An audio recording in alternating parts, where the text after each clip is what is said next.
শয়তান আমাদেরকে স্মরণ করিয়ে দেয়, খবরদার আল্লাহর শুকরিয়া আদায় করো না। শয়তান শুধু এইটা চিন্তা চেতনা মনের ভিতরে ঢুকিয়ে দেয়, আদম সন্তান, আরে এই ধন সম্পদ, গাড়ি, ব্যাংক ব্যালেন্স, এগুলো তো তোমার মেধায় অর্জন করেছো, আল্লাহ তোমাকে এগুলো দেয় নাই। তুমি চিন্তা করো একটু।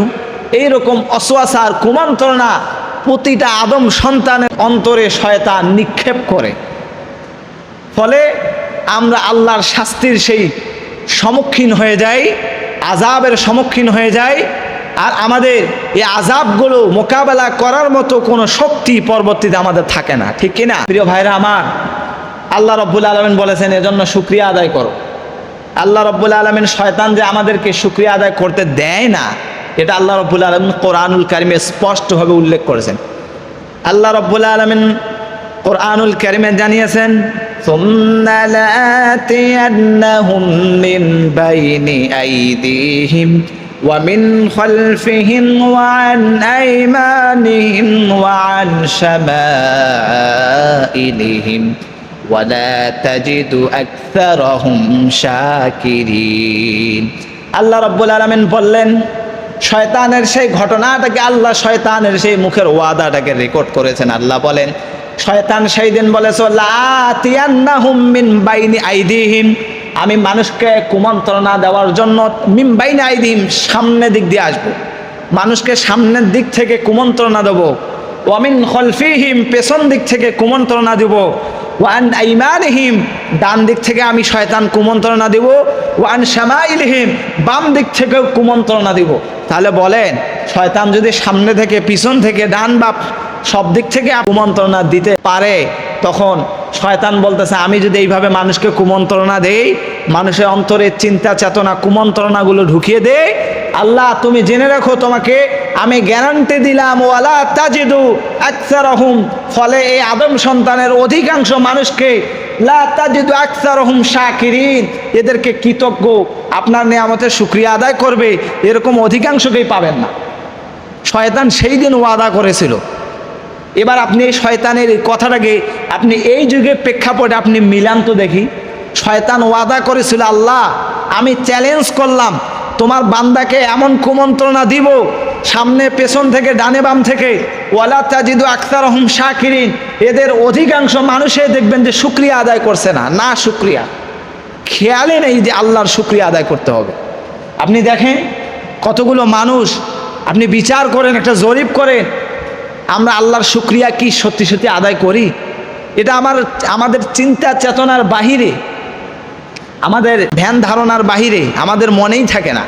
আমরা যে এত সুন্দর রিজিক ভাত খাই, খাওয়ার পরে আমাদের ভাত খাওয়ার শেষে যে একটা দোয়া আছে, এই দোয়াটার মধ্যে আল্লাহর যে শুকরিয়া আদায় করতে হয়। দেখেন, এটা একটা এক্সাম্পল দিলাম আর কি, যে ভাত খাওয়ার শেষে একটা দোয়া আছে, এই দোয়াটা আলহামদুলিল্লাহ, আরও বড় আছে, তো এই দোয়াটার অর্থ হচ্ছে শুকরিয়া আদায় করলাম। আমাদের ভাত খাওয়ার পর কি অধিকাংশ মানুষের দোয়াটা মনে থাকে ভাই? থাকে। তার মানে ওই যে শয়তান সেই দিন ওয়াদা করেছিল, ওয়াসওয়াসা দিচ্ছে, সে কিন্তু তার ওয়াদা পালনে এক পায়ে খাড়া, কিন্তু আপনি আমি বুঝতেছি না। আজব।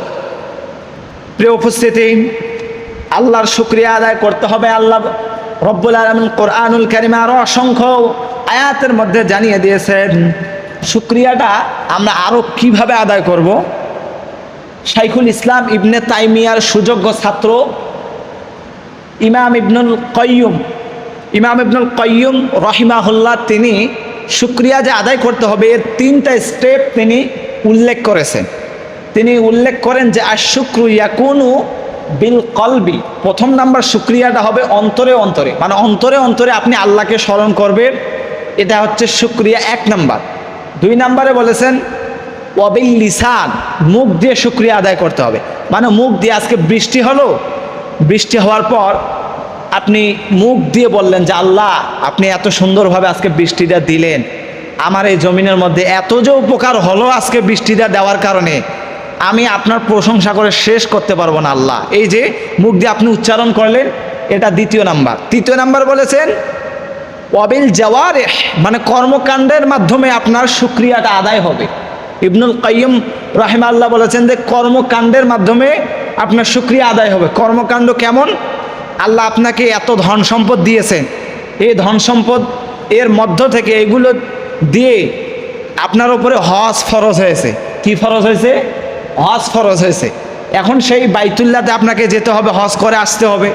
এই যে টাকা খরচ করি, বিমানের টিকিট কেটে বাইতুল্লাহতে আপনি তাওয়াফ করলেন, এরকম রোদের মধ্যে আপনি সাফা মারওয়া সাই করলেন, এই যে এতগুলো কাজ আপনি বাস্তবায়ন করলেন, এইগুলো হচ্ছে ওয়াবিল জাওয়ারিহ, মানে এই কাজের মাধ্যমে আপনি আল্লাহর শুকরিয়া আদায় করলেন, কৃতজ্ঞতা আদায় করলেন। তার মানে তিনটা মাধ্যমে আমরা আল্লাহর শুকরিয়া আদায় করব। প্রিয় উপস্থিতি, শুকরিয়ার অসংখ্য আলোচনা রয়েছে। সময় যেহেতু সংক্ষিপ্ত, আমি আলোচনা আর দীর্ঘায়িত করতেছি না, সংক্ষিপ্ত আকারে এটাই বলবো যে শুকরিয়া যারা আদায় করে আল্লাহ তাদের নেয়ামতগুলোকে বাড়িয়ে দেয়।